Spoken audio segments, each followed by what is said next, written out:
Welcome to city cable news bulletin. ముందుగా headlines. Muppala గ్రామం నుంచి టీడీపీ పార్టీ వీడి వైఎస్ఆర్సీపీ పార్టీలోకి చేరిక.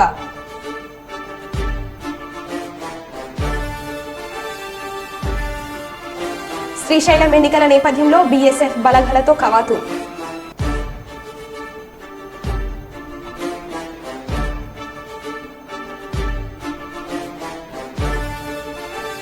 జిల్లా ఎన్నికల అధికారి జిల్లా కలెక్టర్ సూచనకు 4వ సెట్ నామినేషన్ పత్రాలు అందజేసిన Nagaraju.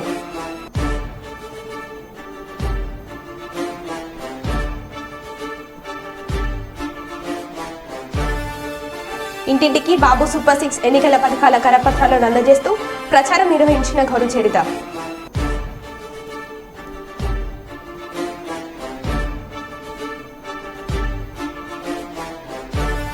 Kuppam BCK party MLA అభ్యర్థిగా నామినేషన్ వేసిన గోవిందప్ప. ఇక వివరాల్లోకి వెళ్తే, మేయర్ గుండు సుధారాణి చెల్లని రూపాయి అని కాంగ్రెస్ పార్టీలో చేర్చుకోవడం పార్టీ ప్రతిష్టను దెబ్బతీస్తుందని జీడబ్ల్యూసీ కార్పొరేటర్ గుండెటి కుమార్ అన్నారు. వరంగల్ నగరంలోని రామ్కి ఎన్ ప్లేస్ లో ఏర్పాటు చేసిన మీడియా సమావేశంలో కార్పొరేటర్ గుండెటి నరేంద్ర కుమార్ మేయర్ గుండు సుధారాణి కాంగ్రెస్ లో చేరికపై తీవ్ర అభ్యంతరం వ్యక్తం చేశారు. ఇప్పటికే మేయర్ సుధారాణిపై పలు ఆరోపణలు ఉన్నాయని, గ్రేటర్ పరిధిలో ఉన్న కార్పొరేటర్లు సుధారాణిపై అనాసక్తి కనబడుతున్నారని, మేయర్ సుధారాణి చేరికతో కాంగ్రెస్ పార్టీ మరింత నష్టపోయే అవకాశం ఉందని కార్పొరేటర్ గుండెటి నరేంద్ర కుమార్ అన్నారు.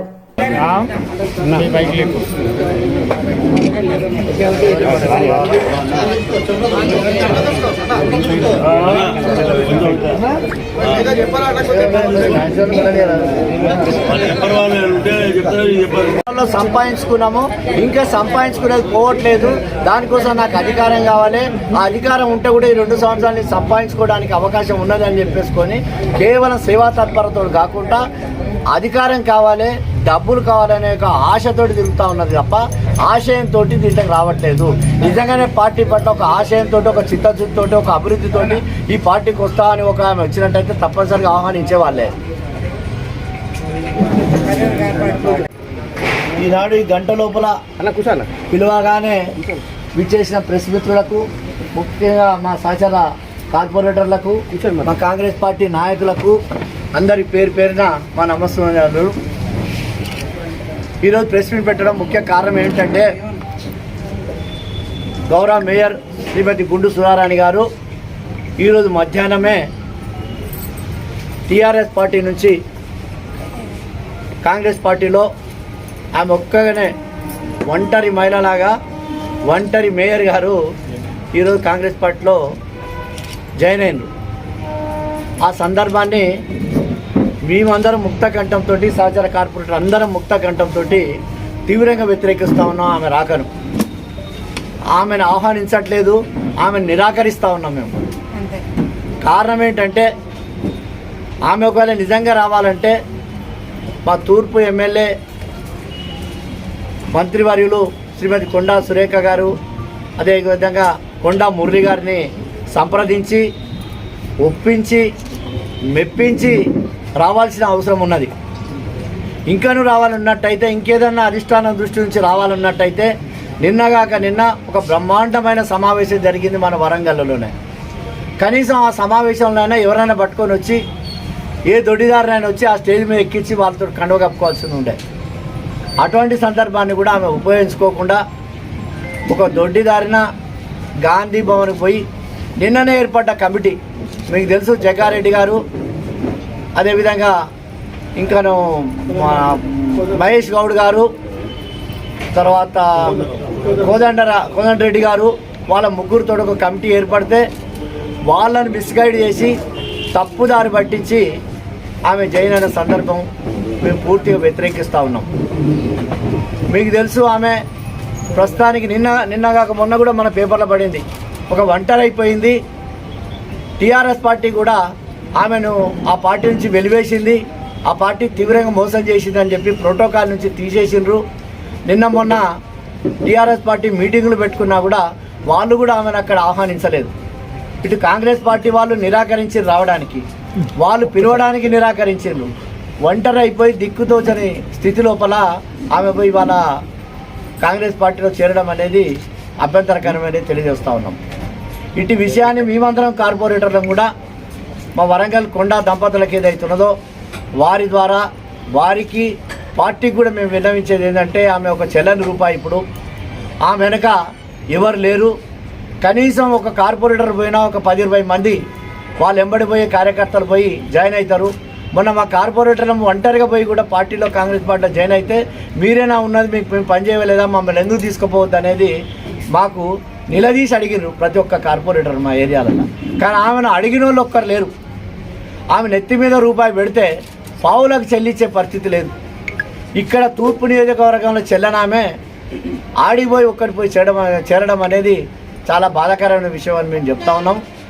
ఆమెను ఇప్పటికైనా ఈ సమావేశం ద్వారా మా అందరి కార్పొరేటర్లు ముక్తకంఠంతో కొండా మురళి దంపతులను కోరేది ఏంటంటే, ఆమెను ఇప్పటికైనా ఆమెను తీసుకోవద్దు. ఒకళ్ళు తీసుకున్నా కూడా ఆమె యొక్క పర్ఫార్మెన్స్ పనితీరు ఏదైతున్నదో వరంగల్ నగర ప్రజలందరూ చర్చించుకుంటా ఉన్నారు. 5,000 రూపాయలను వదులుతలేదు. పూర్తి అవినీతిమయం అయిపోయింది. ఆఫీసర్లను అట్నుంచి ఇటు తీసుకొచ్చుకొని ఎన్ల పైసలు వస్తాయని చాలా సిగ్గిడిసి ఎవరి పడితే వాళ్ళు 5,000 రూపాయల దగ్గర నుంచి 5 లక్షల రూపాయల వరకు ఎన్ల పైసలు వస్తాయని చెప్పేసుకొని పైసలు వసూలు చేస్తూ ఉన్నది అని అధికారులు చెప్తా ఉన్నారు, ప్రజలు చెప్తా ఉన్నారు, నాయకులు చెప్తా ఉన్నారు. కాబట్టి ఇటువంటి వ్యక్తిని తీసుకొని మన పార్టీ ప్రతిష్ట అనేది కాంగ్రెస్ పార్టీ చక్కగా నడుస్తూ ఉన్న దాన్ని కలుషితం చేయడానికి ఆమె వచ్చినట్టున్నది. అటువంటి కలుషితం చేసే వ్యక్తిని అభ్యంతరంగా లేపించి ఆమె రానియకుండా చేయాలని చెప్పేసి కొండా దంపతులను ఈ వేదిక ద్వారా మేము కోరుతా ఉన్నాం. పెద్దపల్లి జిల్లా ఎలిగేడు మండలంలోని ముప్పిరితోట గ్రామంలో గత 300 సంవత్సరాల నుండి పూజలు అందుకుంటున్న హనుమాన్ దేవాలయం శిథిల వ్యవస్థకు చేరుకుంది. ఐరెడ్డి రాజిరెడ్డి సోదరులు నిర్మించిన ఈ హనుమాన్ దేవాలయం పూర్తిగా శిథిల వ్యవస్థకు చేరుకోవడంతో గ్రామ ప్రజలందరి సహకారంతో గుడి పునర్నిర్మాణం కొరకు వేద పండితులు మంత్రోత్సవాల మధ్య దేవాలయంలో విశ్వకేశవ పూజ, హోమం లాంటి పూజలు నిర్వహించి కలశంలోకి హనుమంతుని ఆహ్వానించి శిథిల వ్యవస్థలో ఉన్న ఆలయాన్ని తొలగించడం జరుగుతుందని తెలియజేశారు. నిక్షిపేతో కరుణాంకితః గ్రామాభ్యస్యాం నమోదరాభ్యాజ్యం అఘోరేటి మంత్రిణః దహేతు అగుప్తవాహ మాజ్ఞాయానాం మహాజ్ఞాయేతి సంచరేతు భూష్ణో హస్తాభ్యాం మాధదేతు భూష్ణో హస్తాభ్యాం మాధదేతు తదనంతరం ఏవం గుణ విశేషణ విశిష్టాయాం శుభదిధౌ ఓం దినోద్ధరం చ పురరాష్ట్రసుఖావహం తదధ్రస్థితం దివః ప్రోద్ధామి త్వయా ఏ వ్రీమహే పాయామి.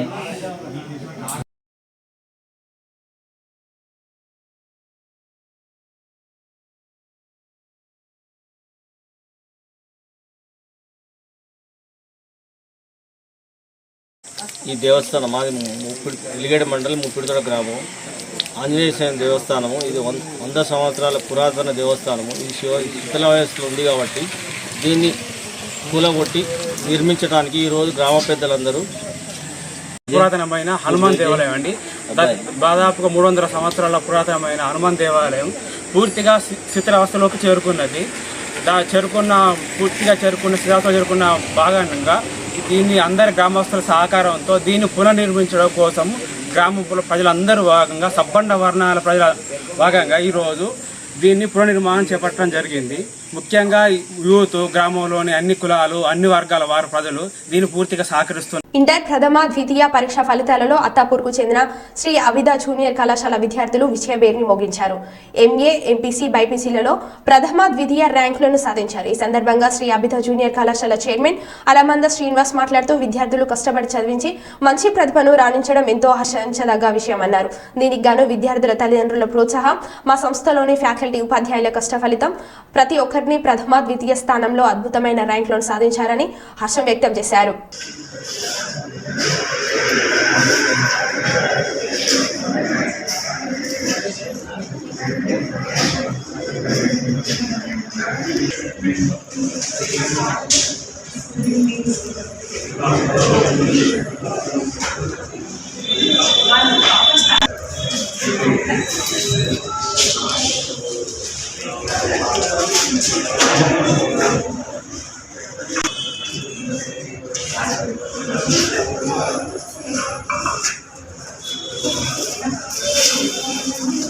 నేను ఫస్ట్ ఇయర్లో ఉన్నప్పుడు నేను ఎన్కౌంటర్ చేసిన మేజర్ ప్రాబ్లం ఏంటి అంటే స్లీప్. అందరూ 6 hours స్లీప్ సరిపోదు అంటారు, కానీ స్లీప్ క్వాలిటీని ఇంప్రూవ్ చేసుకుంటే ఆటోమేటికల్లీ మీరు పడుకునే స్లీపింగ్ అవర్స్ తగ్గిపోతాయి. దాన్ని మీరు యూట్యూబ్లో దొరికినా చాలా కంటెంటే ఉంటుంది దీని గురించి. నెక్స్ట్ మీరు అకాడమిక్ ఇయర్లో ప్లాన్ గురించి వచ్చేసి random practice doesn't get you anywhere, you need a plan to get somewhere. అంటే మీరు ప్రతిరోజు ప్రతి మంత్ ఏమేమి చేయాలో ఇవన్నీ ప్లాన్ చేసుకోండి ముందే. కోర్స్ మంత్లీ ప్లాన్ కాలేజ్ వాళ్ళు ఇచ్చేస్తారు. ఒక డేలో ప్రతి అవర్ ఏం చేయాలో కూడా మీరు ప్లాన్ చేసుకోవాలి. అట్లా చేస్తేనే ఎఫెక్టివ్గా టైం మేనేజ్మెంట్ చేసుకోగలుగుతారు. ఇవన్నీ చెప్పడానికి చాలా సింపుల్గా అనిపిస్తాయి, ఇవన్నీ చాలా ఇంపార్టెంట్. దాని తర్వాత mains is a game of speed and accuracy. Hello everyone, my name is Hamiz Ahmad and I am local from Hyderabad and I am studying in Sri Avida College and I got in JEE Mains overall percentage about 98.4 percentile and I will give you some tips on how to crack your JEE Mains exam. So first of all, be confident, you should have self confidence. మీకు అంటే మీమైనా నమ్మకం ఉండాలి కొంచెమైనా. అది నమ్మకం లేకపోతే మీరు ఏం చేయలేరు. నెక్స్ట్ ఏముందంటే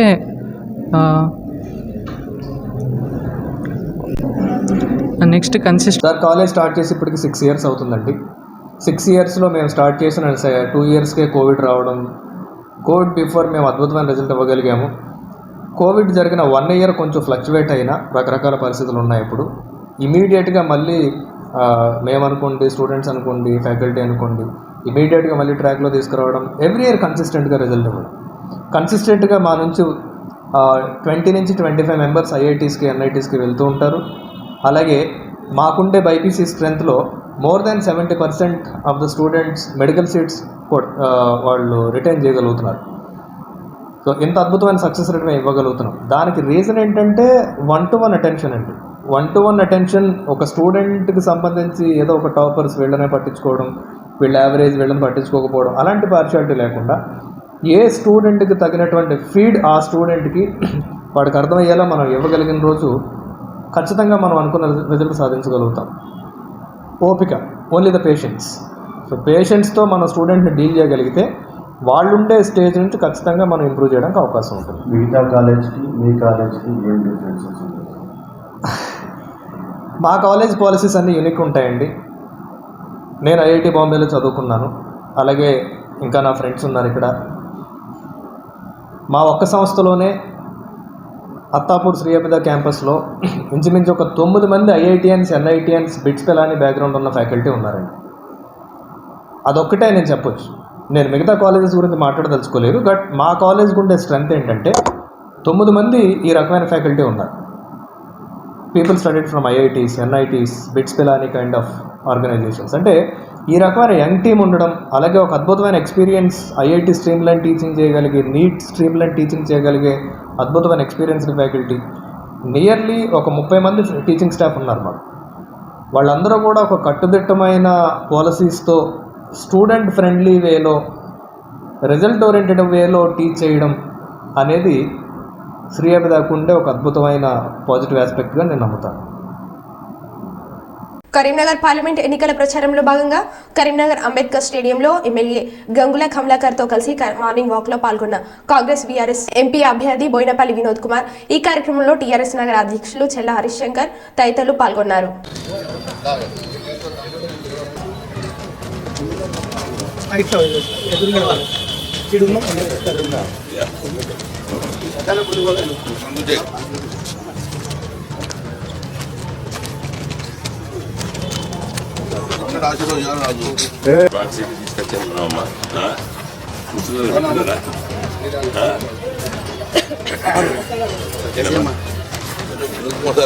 ఓటేయండి. ఈ డెవలప్మెంట్ తనప్పుడైంది, దాని తర్వాత మతాలు అవన్నీ పట్టించుకోక ఉంది డెవలప్మెంట్ సిటీ.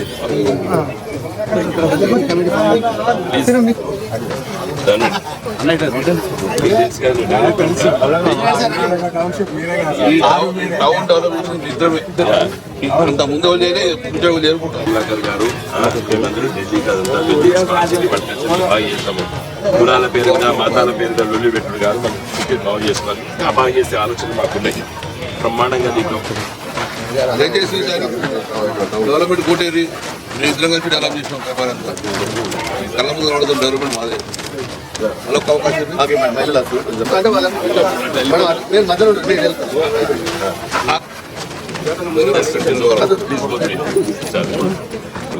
మాట్లాడే టైం కానీ మన పిల్లల భవిష్యత్తు కోసం ఆలోచించాలి. ఇలా 1000 కోట్లు పట్టుకొని సిటీ ఇంత డెవలప్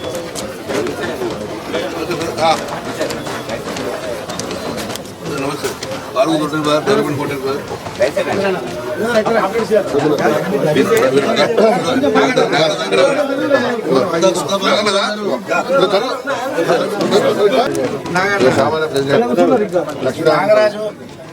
ఈసారి ఇంకొక అద్భుతాన్ని సృష్టిస్తాం కరీంనగర్లో. నేను చెప్తాను, ప్రామిస్ చేస్తున్నాను. వరల్డ్ క్లాస్ ఇన్స్టిట్యూషన్ పట్టుకొస్తా. ఇద్దరికి ఆలోచన ఉన్నది. మా డెవలప్మెంట్ కళ్ళ ముందు పడుతుంది.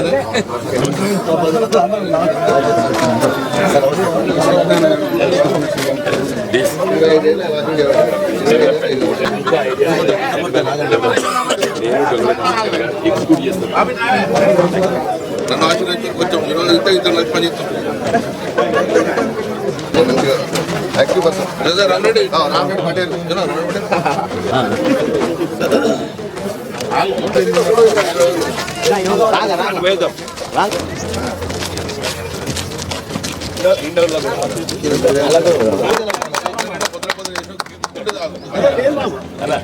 ప్రజలు మాత్రం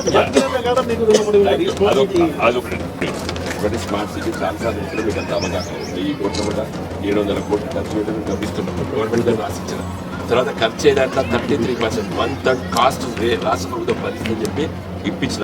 నష్టం అయితే కూడా మీరు భరిస్తారా అని చెప్పి అన్నిటి కదా ఐన్యూటీ అని పెట్టారు. అది కూడా ఒప్పించిన. ఇవాళ రైలు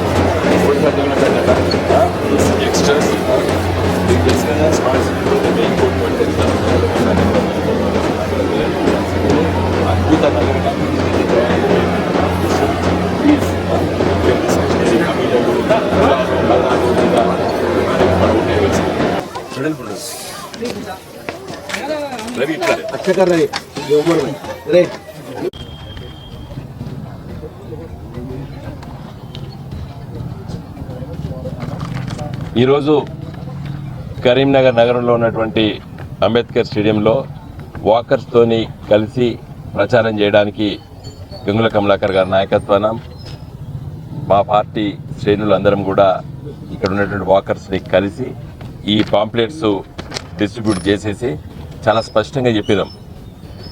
పార్లమెంట్లో మరి మనం గలం విప్పాలంటే, కరీంనగర్ని ఒక అభివృద్ధి నియోజకవర్గంగా చేయాలంటే తప్పనిసరిగా మరి బీఆర్ఎస్ అభ్యర్థి గులాబీ జెండా ఉద్యమకారుల్ని నన్ను గెలిపించాలని చెప్పి మేము ప్రార్థిస్తూ తిరగడం జరిగింది. దీంట్లో చాలా స్పష్టంగా చెప్పినాం. నేను పార్లమెంట్లో తెలంగాణ రాష్ట్రం వచ్చిన తర్వాత మొదటి 5 సంవత్సరాల లోపల చేసినటువంటి కార్యక్రమాలు సవివరంగా వివరించడం జరిగింది. మొదటిది కరీంనగర్ నగరానికి 1000 కోట్ల రూపాయలు తీసుకొచ్చి స్మార్ట్ సిటీగా దీన్ని తీర్చిదిద్దడం. అదేవిధంగా కరీంనగర్ నగర ప్రజల చిరకాల వాంఛ కరీంనగర్ నుండి నేరుగా హైదరాబాద్కి రైలు. 70 సంవత్సరాల ఆ ఆలోచనని నేను 2014లో ఎంపీ గెలిచిన తర్వాత మరి రైల్వే శాఖతో మాట్లాడి, రైల్వే మంత్రిత్వ శాఖతోని అధికారులతో మాట్లాడి ఈరోజు ఆ రైల్వే లైన్ని మరి మోడీ గారితోనే శంకుస్థాపన చేయించడం. గజ్వేల్లో సీఎం కేసీఆర్ గారి నియోజకవర్గంలో మరి అక్కడ శంకుస్థాపన చేయించడం. ఇవాళ రైలు సిద్దిపేట వరకు వచ్చింది. సిద్దిపేట నుండి సిరిసిల్లలో పనులు వేగవంతంగా అవుతున్నాయి. ఈ సంవత్సరం డిసెంబర్ వరకు సిరిసిల్ల వరకు రైలు వస్తుంది. సిరిసిల్ల టు వేములవాడ కంటే మిడ్మానేర్లో మరి ఒక బ్రిడ్జ్ కట్టాలని కొంత సమయం పడుతుంది. వేములవాడ బోయినపల్లి కరీంనగర్కి అది వచ్చేస్తుంది. జాతీయ రహదారులు కరీంనగర్ని 4 దిక్కులా కలపాలనేటువంటి అదే ఒకటి. అన్నిటికంటే ముఖ్యంగా మరి కరీంనగర్ నగరంలో రివర్ ఫ్రంట్ కోసం గంగుల కమలాకర్ గారి మరి శాసనసభ్యులుగా నాటి ప్రభుత్వంలో ఒక మంత్రిగా మేము విదేశ పర్యటనలు చేసేదానికి మంచిగా సుందరంగా తీర్చిదిద్దాలని చెప్పి ఆలోచన చేస్తాం. 100 లారీలు, క్రేన్లు, బొక్లెన్లతోని పనులు వేగవంతంగా పనులు మొదలుపెట్టాం, ఒక దశకు తీసుకెళ్ళాం. ఇవాళ మీరు రివర్ ఫ్రంట్ దగ్గర పోతే ఇలా మొత్తం పోసిపోతుంది రివర్ ఫ్రంట్. అయిన పనులు కూడా అది ఆగిపోయినాయి. రివర్ ఫ్రంట్లో కేబుల్ బ్రిడ్జు సుందరంగా సాయంకాలం పూట చాలామంది మంచిగా ఉండాలని చెప్పి ఆలోచన చేస్తాం. అది కూడా సరిగా మెయింటెనెన్స్ కావడం లేదు. అన్నిటికంటే ముఖ్యంగా కరీంనగర్ను ఒక విద్యా కేంద్రంగా మార్చాలని చెప్పి ఆలోచన చేస్తాం. మరి IIIT రావాలనుకున్నాం. ప్రపంచవ్యాప్తంగా మంచి స్కిల్ డెవలప్మెంట్ సెంటర్స్ అంటే నైపుణ్య కేంద్రాలు ఎట్లుంటే చూసి వచ్చాం మేము.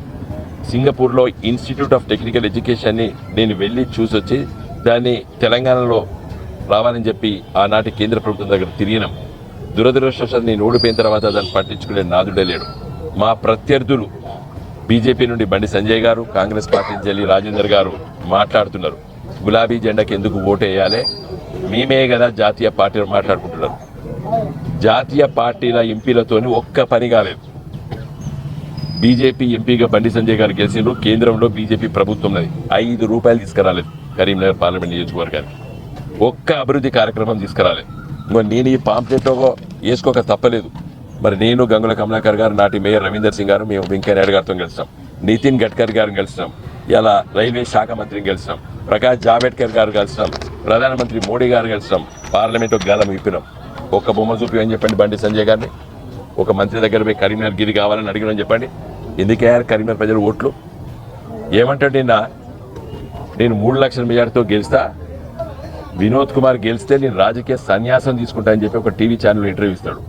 4 నెలల క్రితం అసెంబ్లీ ఎన్నికల్లో ప్రభాకర్ గెలిచిన విధంగా భారీ మెజార్టీతో కాంగ్రెస్ ఎంపీగా రాజేందర్ రావుని గెలిపించండి అని మనకొండూరు ఎమ్మెల్యే కవంపల్లి సత్యనారాయణ అన్నారు. ఈ సందర్భంగా ఆయన మాట్లాడుతూ కరీంనగర్కి FM రేడియో, కేంద్రీయ విద్యాలయాలు, హాస్పిటల్లో రోడ్లు తెచ్చారు. రాజేందర్ రావుకు ని గెలిపించండి, రాహుల్ గాంధీని ప్రధాని చేయండి అని కోరారు. అధికారంలోకి వస్తే నా ఆదాయాన్ని అంబానికి ఇచ్చి ఆస్తి తీసుకుని ప్రజలకు వస్తున్నాను. నేను అడుగుతా ఉన్నా, ఇలా 10 సంవత్సరాల నరేంద్ర మోడీ ప్రభుత్వంలో ఏ పేద హిందువుకు న్యాయం జరిగింది? మొత్తం ఆస్తులని తీసుకుపోయి ఆదాయాన్ని అంబానికి పెట్టినావు కదా. ఇలా వాట్సాప్లలో లిస్ట్ వస్తుంది.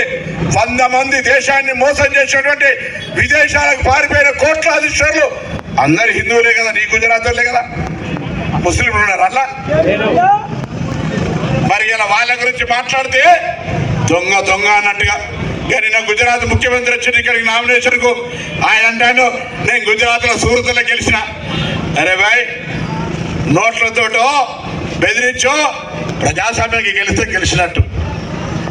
ఇలా మన పార్లమెంట్ సభ్యుడు చెప్తా ఉన్నాడు, కాంగ్రెస్ నాయకులారా, టీఆర్ఎస్ నాయకులారా, నేను మీ అందరికీ పనిచేసి ఆయన దగ్గరికి పోయినాడే కాంగ్రెస్ మనం మానం లేదా పోతావా?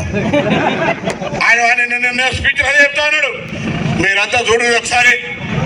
అరే బరాబర్ కాంగ్రెస్ పార్టీ ఎలా, నేను మీ శాసనసభ్యుడిని, నాకు బలం రావాలన్నా, ఇలా రేవంత్ రెడ్డి గారు ముఖ్యమంత్రి, కాంగ్రెస్ పార్టీకి తెలంగాణలో బలం రావాలన్నా, ఈ తెలంగాణలో 14-15 సీట్లు పార్లమెంట్ గెలిస్తే కేంద్ర ప్రభుత్వం నుంచి మనం అన్ని కూడా నిధులు తీసుకొని రావచ్చు. అందుకే దయచేసి మీ అందరినీ విజ్ఞప్తి చేస్తా ఉన్నా, హరీష్ రావు హామీలు ఎక్కువ ఉన్నది. మన హామీ మాట అంటే మాటే. కాంగ్రెస్ పార్టీ 2004 నుంచి 14 దాకా ఒక్క హామీ కూడా ఫెయిల్ కాకుండా మనం చేసినాం. ఇలా కార్యకర్తల ధైర్యం, కార్యకర్తల బలం, ప్రజల సహకారంతో రేపు కూడా కోవిడ్ మండలంలో అత్యధిక మెజార్టీ కాంగ్రెస్ రావాలని, అందుకు మీ అంతా నా బాధ్యత. రాబోయే కాలంలో కోహెడ మండలానికి సంబంధించి ఏ అభివృద్ధి కార్యక్రమైనా గెలవగానే మంత్రి, దాని తదుపరి అనేక కార్యక్రమాలు, అసెంబ్లీ, ఇటువంటి కార్యక్రమాల వల్ల ఇంకా సమస్యలు ఇంకా కొన్ని ఉండొచ్చు. కానీ భవిష్యత్తులో ప్రతి గ్రామానికి వచ్చి అన్ని రకాల సమస్యలు, ఇప్పుడు మీకు తెలుసు త్రాగునీటికి సమస్య రావద్దని ఎక్కడికక్కడ ఏర్పాట్లు చేసినాం. సాగునీటి కూడా కోహెడ మండలానికి సంబంధించి మా వకీల్ శ్రీనివాసరెడ్డి గారు స్థానిక నాయకత్వం, కోహెడలకు కూడా ఇరిగేషన్ నీళ్లు రావాలంటే ఇప్పటికే బాధ్యత మాదేనమాట. దయచేసి నాకు బలాన్ని, నేను బలహీనుడిని కాదు, కానీ నా బలానికి మరింత బలాన్ని ఇవ్వండి. తప్పకుండా ఇంకా గట్టిగా, మరింత గట్టిగా డబల్ స్ట్రోక్ తో పనిచేసేటువంటి అవకాశాన్ని ఇవ్వని సందర్భంగా కోరుతూ, తప్పకుండా మీ అందరూ ఆ విధంగా ఆశీర్వదిస్తారని ఈ సందర్భంగా తెలుసు. ఊరికి పెట్టిండి ఎక్కడికి వచ్చిన బిడ్డ పైసలు చెప్పు అని జవాబు చెప్పినాక మిగతా విషయాలు మాట్లాడమని కోరుతా ఉన్నాం. అంతేకాదు హుస్నాబాద్ నియోజకవర్గానికి కావచ్చు, తెలంగాణ కోసం బీజేపీ గత 10 సంవత్సరాలుగా ఏం చేసిందో కూడా చెప్పిన తర్వాతనే ఓట్లు అడుగుమని సందర్భంగా డిమాండ్ చేస్తూ జాగ్రత్త, నోరు ఒళ్ళు అని దగ్గర పెట్టుకో. ఇలా అమ్మలగిన కోపానికి వస్తే, అమ్మలు ఒకవేళ మాతృమూర్తులు అగ్రహానికి వస్తే నువ్వు మాడి మసైపోతావు బిడ్డ. ఎందుకంటే ప్రతి తెల్లకు మాతృత్వం అనేటువంటి తల్లికి చాలా గొప్ప వరం. అటువంటి తల్లులకు పుట్టిన బిడ్డల్ని ఆ బిడ్డ ఆ తల్లి బిడ్డనో కాదు నరసమ్మ వచ్చి చెప్తుందని అవమానపరుస్తా ఉన్నాడు. దయచేసి ఒక్కసారి మాతృమూర్తులు ఆలోచించండి. మీకు పుట్టిన బిడ్డ నర్సు వచ్చి చెప్తేనే మీ బిడ్డను అవునా కాదా తెలుస్తానికి అంత మూర్ఖంగా మాట్లాడుతూ ఉన్నాడు. దయచేసి ఆలోచన చేయండి. అటువంటి మూర్ఖుడు ఇలా మనకు పార్లమెంట్ సభ్యుడు ఉన్నాడంటేనే సిగ్గు అనిపిస్తూ ఉంది, అవమానం అనిపిస్తూ ఉంది. కాబట్టి దయచేసి ఆలోచన చేయండి. తప్పకుండా కూడా ఒక 5 పనులు చేసే చెప్పాలి. ఒకనేమో నరేంద్ర మోడీ ఫోటో, రాముని ఫోటో పెట్టి ఓట్లు అడగడం కాదు, ప్రజలకు ఏం చేసారు 5 ఏళ్లలో చెప్పమని డిమాండ్ చేస్తూ ఇలా పాస్పోర్ట్ ఆఫీస్ అందరికి పనికి వస్తుంది. రైలు తిరుపతి, మోడల్ స్కూల్ ఇక్కడ, అక్కడ మాతా శిశు హాస్పిటల్, ఆ విధంగానే అనేక రకాల కార్యక్రమాలు చేసినాం మనం. ఇవాళ కోహెడ రోడ్డు మొన్ననే గెలిచిన తర్వాత కోహెడ రోడ్డు స్టార్ట్ అవుతా ఉంది. ఇంకా అనేకమైన పంటకు 500 రూపాయల బోనస్ కూడా ఇస్తామన్న మాట మనం చెప్తా ఉన్నాం. కాంగ్రెస్ పార్టీ అధికారంలోకి వచ్చింది. దానికంటే ముందు 2014లో తెలంగాణ జరిగింది. తెలంగాణ యువ జరిగినాడు 60,000 కోట్ల అప్పుండి గల్లా నిండా పైసలతో టీఆర్ఎస్ కప్పు చెప్పినాం. 10 ఏళ్లలో 2 లక్షల కోట్ల అప్పు చేసి పెట్టిన మేము అసెంబ్లీకి పోయి చూసినప్పటికీ ఇంత దౌర్భాగ్యమైన 60,000 కోట్లతో ఉన్నటువంటి అప్పును 7 లక్షల కోట్లకు చేసి గల్లా ఖాళీ చేసిన టీఆర్ఎస్ పార్టీ ఇలా మమ్మల్ని 4 రోజులకే పిల్లి శాపనార్థాలు పెడతా ఉంది. మీరు అధికారం ఎట్లుంటారు, మేము ఊళ్ళో కొడతాం, మీ సంగతి చూస్తాం. అది ఏం చూస్తారు? ప్రజల పాలనది, ప్రజల పాలన. ఇలా గతంలో అంతకుముందు ఎవరైనా డబుల్ బెడ్రూమ్ అడిగితే నిర్దాక్షిణ్యంగా అరెస్ట్ చేసేవాళ్ళు. ఇవాళ ఒక మాట మాట్లాడుతున్నా, ఇవాళ కోహెడ అంబేద్కర్ సాక్షిగా టీఆర్ఎస్ పార్టీ ఎక్కడైనా ఏ ఊర్లన్నా డబుల్ బెడ్రూమ్ కట్టిస్తే ఆ ఊరికి మేము ఓట్లు అడగాం. కానీ కాంగ్రెస్ ఇందిరమ్మ ఇల్లు 2004 నుంచి 14 కట్టిన ఇళ్ళ మీరు ఓట్లు అడగడానికి హక్కు లేదు అని మనం చేస్తా ఉన్నా. అంతేకాదు 2014 నుంచి మీరు కట్టని డబుల్ బెడ్రూమ్ ఇల్లు కావచ్చు, మేము ఇప్పుడు మళ్ళీ కాంగ్రెస్ పాలన వచ్చింది, ఈ నియోజకవర్గాల 3,500 ఇళ్లను పేద ప్రజలకు ఇల్లు కట్టి తీరుతామనే మాట మనం చెప్తాను. రేషన్ కార్డులు తెలంగాణ వచ్చిన తర్వాత కొత్త రేషన్ కార్డులు వస్తాయి అనుకుంటే కనీసం ఇప్పటి వరకు పిల్లలైనా. మన బులెటిన్లో మళ్ళీ కలుద్దాం. Stay tune.